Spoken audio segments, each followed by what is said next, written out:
What's up, otaku community? Welcome to another video where we bring you the most relevant, controversial, and exciting news from the anime world. Let's start with news that will surely delight fans of heartwarming and fun stories. Kadokawa just announced the anime adaptation of the manga 29-sai Dokushin Chukin Bokensha no Nichiho by the talented Ippei Nara. For those unfamiliar, the story follows Shinonome Jame, a 29-year-old adventurer living a solitary life exploring dungeons and battling creatures. But his routine takes an unexpected turn when he rescues a girl named Rurui, who was about to be devoured by a slime. Upon discovering she's abandoned and has nowhere to go, Jame decides to take her in, but, as often happens in these cases, Rurui isn't an ordinary girl. Oh no, she hides a mysterious secret that will surely change Jame's life completely. To celebrate the announcement, Ippei Nara himself shared a special illustration, and while the teaser doesn't reveal much, the mix of adventure, comedy, and heartfelt moments promises a lot. Could this be the next Spy X Family or Buddy Daddies? We'll have to wait and see. But for now, I'm already excited. What do you think? Will this anime become a hit or fade into obscurity? If you're looking for pure action, violence, and a crime drama that'll keep you on the edge of your seat, then Ninja to Gakudo is the anime you can't miss. The adaptation of Shinsuke Kondo's manga already has a confirmed release date, October 2025, and it'll air on NTV in Japan.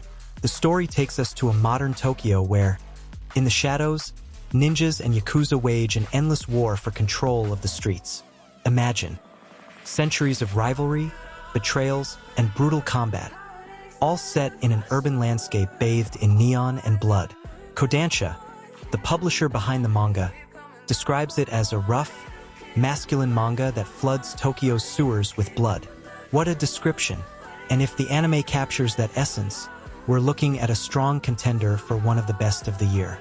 By the way, the original manga has been serialized since 2020 on the Comic Days platform. Meanwhile, in the West, Kodansha USA will release the 7th English volume soon. So if you can't wait until October, you can always start with the manga. Now, let's move on to one of the most controversial news stories of the week. Kenichiro Aoki, animation director for One Punch Man Season 2, dropped a bombshell on social media by openly criticizing the Super Cube, the Chinese anime that's been stealing the spotlight this season. On his Twitter account, Aoki wrote, "The animation is incredible, but it doesn't grab me.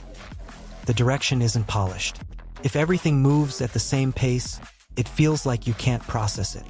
He also urged animators to stop copying the style of a certain super animator, likely referring to figures like Yutaka Nakamura. Unsurprisingly, this didn't sit well with the community. Many fans reminded him that he worked on One Punch Man Season 2, which was widely criticized for its drop in quality compared to the first season. Some even commented, "You talk a lot for someone who worked on the season nobody wanted." But is there some truth to his words? Some users agree that while the Super Cube's animation is impressive, the pacing is too frenetic and the fights lack weight. This opens an interesting debate. To what extent is it wrong to take inspiration from other animators? Is it copying or evolution? Meanwhile, the Super Cube continues to grow in popularity, and One Punch Man returns with its 3rd season in October. Once again under JC staff. Will they manage to recapture the magic of the first season? What do you think? Now, news that's left many fans heartbroken. Makoto Yukimura, the creator of Vinland Saga, surprised everyone by announcing that the manga would go on an unexpected hiatus in the latest issue of Monthly Afternoon. But the most shocking part was the reason he gave. In a sincere and humble tweet, Yukimura wrote, "I sincerely apologize. I deeply regret this hiatus, especially since I was so close to finishing the story. It's not due to health issues. If anything, it might be a lack of talent, so to speak. I'm struggling. Lack of talent. Please." This is the same man who gave us one of the deepest and most emotionally powerful works in modern manga. But his honesty reflects the pressure many creators feel to deliver a worthy ending. In a recent interview with Anime Corner, Yukimura talked about Vinland Saga's central message and Thorfinn's iconic line, "I have no enemies." He said he wants to convey hope, even in a world full of violence. And while he confirmed there are only a few chapters left, it's clear he wants to polish them to perfection. Meanwhile, anime fans are still waiting for news on a third season. Remember, the first season, by Wit Studio, was a masterpiece, and the second, by MAPPA, maintained that level with a more introspective tone. Do you think MAPPA will continue the adaptation, or should Wit return? Let me know in the comments. For now, all we can do is wait. But one thing's for sure, Yukimura won't disappoint us. Vinland Saga deserves an epic ending, even if it takes a little longer. Now, a topic that could change the future of animation. South Korea has launched an aggressive plan to compete directly with Japan in the anime industry.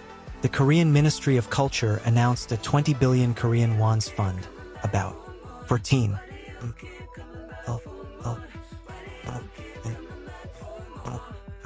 2025 W T T T G R E C G Korean won 150 B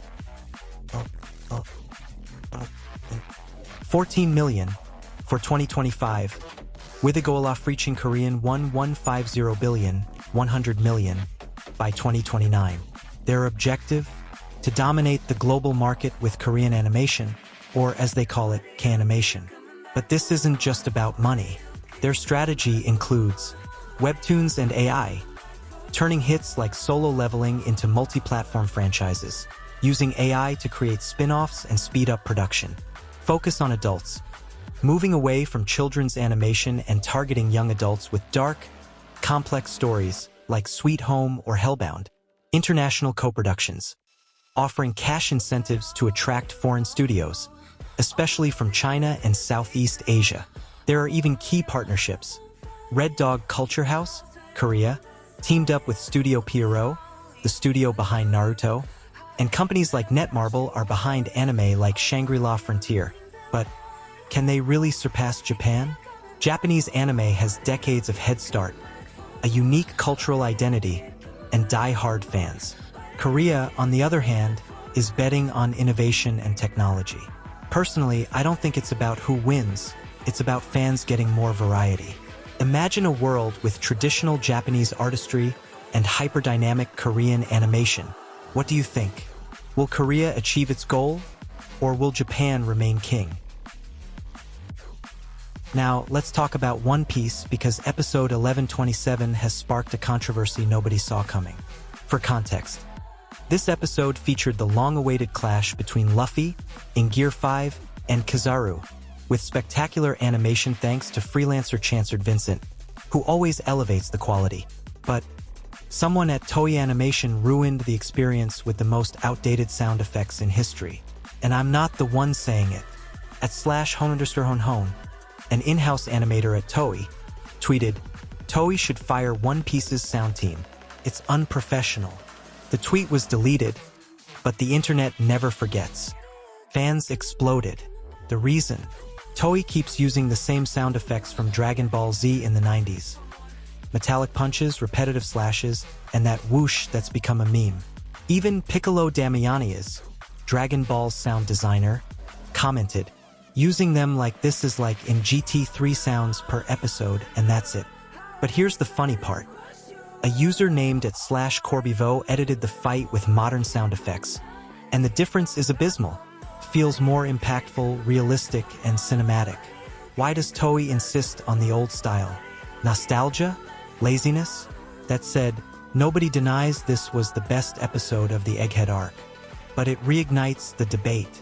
Should One Piece modernize its sound? Or are the classic effects part of its identity? Let me know in the comments. Now, let's talk about the record-breaking phenomenon Solo Leveling. In a recent interview with Japan Anime News, Atsushi Mizuguchi, CEO of MyAnimeList, made it clear Solo Leveling's success isn't because it's a webtoon. It's because it has an excellent story, period. But what makes it so special? Mizuguchi explained that while the vertical webtoon format is more smartphone-friendly, just scroll and go. Traditional manga still has a loyal fanbase. In fact, on MyAnimeList, 50% of users read on PC and the other 50% on mobile. So it's not just the format. It's that Solo Leveling's plot is addictive. For those living under a rock, the story follows Sung Jin-woo, the world's weakest hunter, who, after dying in a dungeon, revives with a system that makes him stronger every day. The synopsis says it all. What doesn't kill you makes you stronger. But in Jinwoo's case, what does kill him makes him invincible. Here's a fun fact. In the 90s, Western publishers Americanized manga, changing the reading order or art style to make it more accessible. How ironic. Now, Korean works like Solo Leveling or Japanese hits like Jujutsu Kaisen dominate the market without changing a single pixel, proving a good story doesn't need adaptation to conquer the world. That said, Mizuguchi admitted webtoons have a digital era advantage. Reading manga on mobile can be a pain. Zoom here, zoom there, while a webtoon flows like TikTok. But in the end, content is what matters. And Solo Leveling has it all. Action, mystery, a growing protagonist, and that leveling system that makes us dream of becoming OP. What do you think? Is its success due to the story, the format, or both? And if you haven't checked it out yet, what are you waiting for? Before we wrap up, let's recap. Korea is making a big push against Japan. One Piece struggles with retro sound effects, and Solo Leveling proves a good story breaks barriers. Which news shocked you the most? Tell me in the comments. Do you prefer webtoons or classic manga? And if you want a video analyzing why leveling systems like Jinwoo's are so addictive, drop a fire. As always, subscribe for more anime news and analysis. See you in the next video, where there'll surely be more drama and surprises. Later, legends.